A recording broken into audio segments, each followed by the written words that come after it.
a vida com os monges? Como é que foi essa história, cara? Isso aí, como é que foi esse negócio? A vida com os monges foi muito boa também. Ela surgiu a partir... Eu falei de uma primeira paixão que eu tive, que foi a coisa da poesia. Depois teve uma segunda... Da menina. Depois teve uma segunda paixão que eu fui pro Japão atrás dela. E aí, quando eu cheguei no Japão, conheci uns monges. Meu Deus do céu. O Cazé é um homem tórrido, né? Um homem tórrido. Ele se apaixona perdidamente. Porque ele quer mudar o mundo. Vou pro Japão. Eu tô apaixonado, vou pro Japão.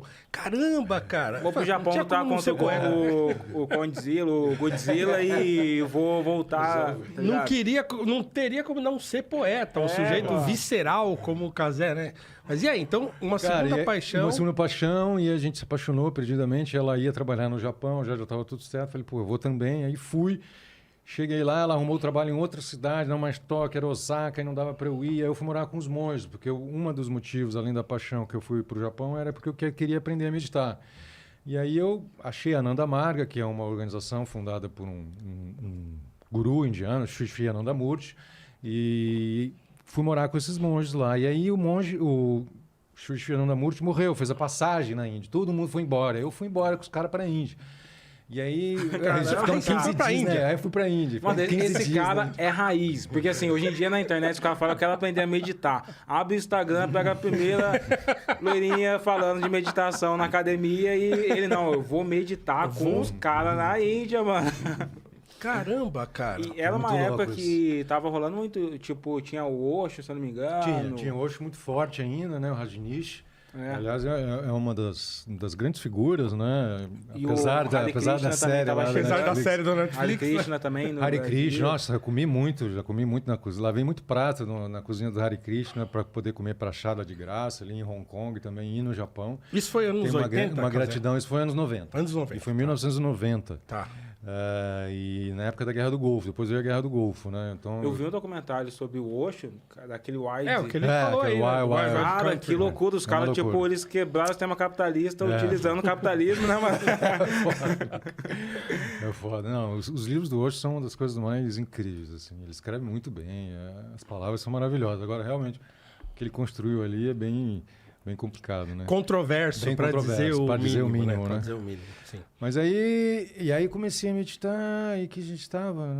Não, você estava contando a sua coisa com os monges. Aí você foi para a Índia para meditar. Monges, aí comecei a meditar e aí eu não tinha como trabalhar. Teve um amigo meu que me ensinou, era um cara que era camelô internacional já há muitos anos. Ele me ensinou como fazia as coisas.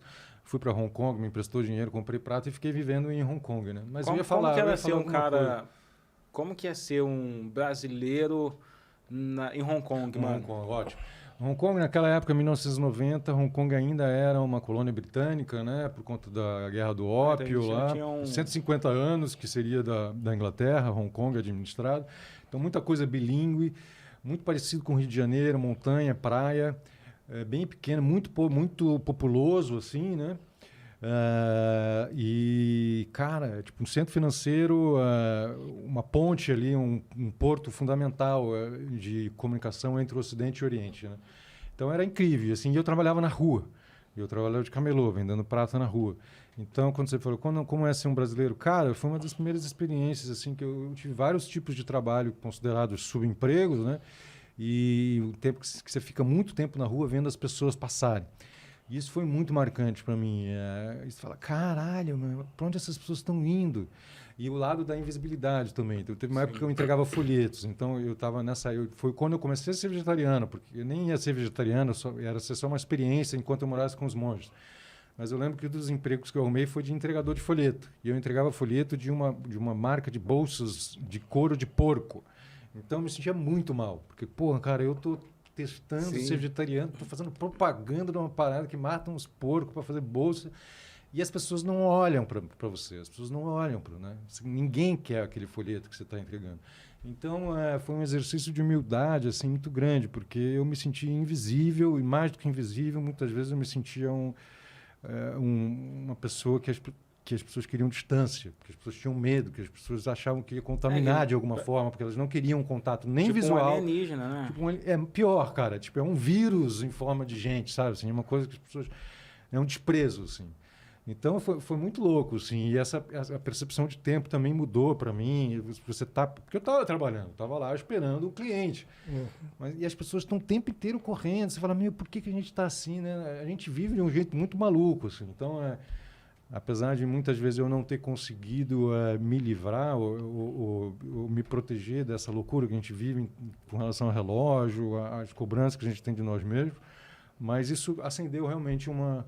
Nossa, as pessoas estão sempre correndo para um lado e para o outro e não estão vivendo, né? Não estão vivendo aquelas pequenas coisas, assim. Então foi muito importante para mim, mas a experiência que eu tive foi essa. Foi uma experiência difícil, porque eu tinha perdido contato com os meus pais, eu tinha ficado sem dinheiro. Esse brasileiro que me ajudou, o Gilberto, foi tipo um anjo da guarda para mim. Foi o cara que me emprestou dinheiro sem me conhecer, que me ensinou a trabalhar sem me conhecer, foi embora. Paguei o cara depois, consegui... Demorou, voltei para Hong Kong, fui preso, pegaram minhas coisas, continuei trabalhando, fui preso de novo, pegaram de novo as coisas. Cara, era igual o Brasil, então, esse negócio dos caras ficarem atrás de camelô para ir tomando as coisas, é igual aqui, então. Cara, tomava mesmo. E aí você ganhava eram 3 acusações. Era Hawking without a license, que é camelar sem licença, obstrução da passagem e quebra da lei de imigração, que você não podia trabalhar. Então era muita coisa. Então foi um período de muito desespero. Que é só no Brasil que acontece isso, então quer dizer, em Hong Kong também acontece. Os caras pegam e passaporte brasileiro. Eu sou português também. A minha avó era portuguesa, mas naquela época eu era brasileiro apenas e passaporte brasileiro realmente não tem o menor validade, privilégio. Assim, não tem.